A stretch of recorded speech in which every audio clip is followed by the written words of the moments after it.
Law of negation గురించి మరికొన్ని ఉదాహరణలతో వివరించగలరు అని అడుగుతున్నాను సార్. నాకైతే ఈ రెండే దొరికినాయండి. అట్లాంటివే కోడిగుడ్డు లాంటిది, ఒక వస్తువు పోయి అలాంటిది ఇంకో వస్తువు ఇంకోటి రావాలి, అది పోయి మళ్ళీ అదే వస్తువు రావాలి, మళ్ళీ హయ్యర్ ఫామ్లోకి రావాలి. సరిపెట్టడం అనేది చేయకుండా మనం వెతికితే కొన్ని దొరకవచ్చు. నేనైతే ఎతకలేదు. నేను చదువు చెప్పినప్పుడు ఆ 2 ఉదాహరణలు చెప్పినా, నేను చదివినప్పుడు 2 చదివినా, ఇంకెక్కడ అప్లై చేయడానికి కుదరటం లేదేంది ఇది అని చెప్పని ప్రాబ్లం నాకు ఉంది. అందుకని ఫిజికల్ వరల్డ్లో దాన్ని ఉపయోగించడం అవసరం లేదని నాకు. సమాజం దగ్గరికి వచ్చినప్పుడు ఏమంటే, ఒక సమాజం రద్దు అవుతుంది, ఇంకొక వర్గ సమాజం వస్తుంది, అది పోయి దానికంటే హయ్యర్ లెవెల్ వర్గ సమాజం వస్తుంది, సమాజంలో అప్లై అవుతుంది. ఆదిమ కమ్యూనిస్ట్ వ్యవస్థ పోయిన తర్వాత బానిస వ్యవస్థ అది పోయింది, అంతకంటే పై స్థాయికి వెళ్ళింది భూస్వామ్య వ్యవస్థ. దానిలాగా లేదు, దాని లక్షణాలు కొన్ని ఉన్నాయి.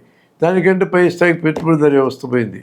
అక్కడ నెగేషన్ పనిచేస్తాను మనం ఎక్స్ప్లెయిన్ చేయడానికి వీలవుతుంది, కానీ అక్కడ కూడా ఏమన్నా సరిపెట్టే భాగం కొంత ఉంది అనేది కూడా చూడాలి, లోతుకెళ్ళి చూడాలి, కొంత డిస్కస్ చేయాల్సినటువంటి అంశం. మిగతా ఫిజికల్ వరల్డ్లో మొత్తం కాస్మాస్లు ఎక్కడ కూడా అది ఉపయోగించడానికి నాకు కుదరలా. నేను ఎందుకు సరిపెట్టాలి? అప్పుడు నాకు సమాజానికి ఉపయోగించుకోగలిగితే డైలెక్ట్రిక్స్ నాకు చాలనుకుంటున్నా.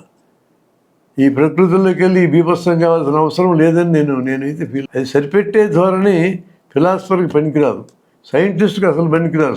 సైంటిస్ట్ ఎప్పుడు సరిపెట్టాడండి.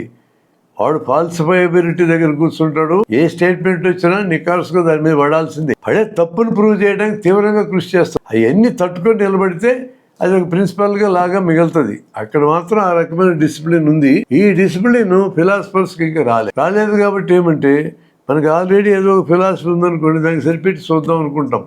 అది చేయకూడదు. ఎందుకంటే మనల్ని గైడ్ చేసేది, ఫిలాసఫర్ని గైడ్ చేసేది సైన్సే. ఫైనల్గా సైంటిఫిక్ అడ్వాన్స్మెంట్ గైడ్ చేస్తాం. మీకు తెలుసు కదా, మార్క్స్ అండ్ ఏంగిల్స్ని దైవనిత్యత్వ సిద్ధాంతం, కర సిద్ధాంతం, డార్విన్ సిద్ధాంతం 3 గైడ్ చేసినాయి. ఇప్పుడు అట్లాంటి కొన్ని 100 వచ్చినాయి.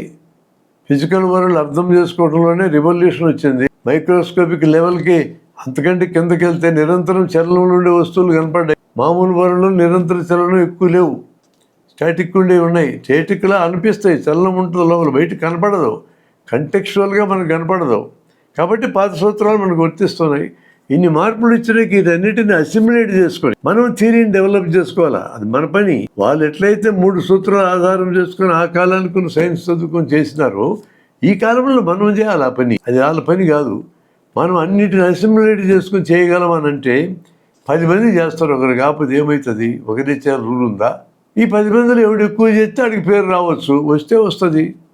That is immaterial. అట్లా మనం చూడాలనేది. నెగేషన్ నాకైతే ఉదాహరణ దొరకలేదండి. ఎతికితే దొరుకుతేమో నేను ఆ శ్రమ చేయలేదు, అది అవసరం లేదనిపించి వదిలేసి.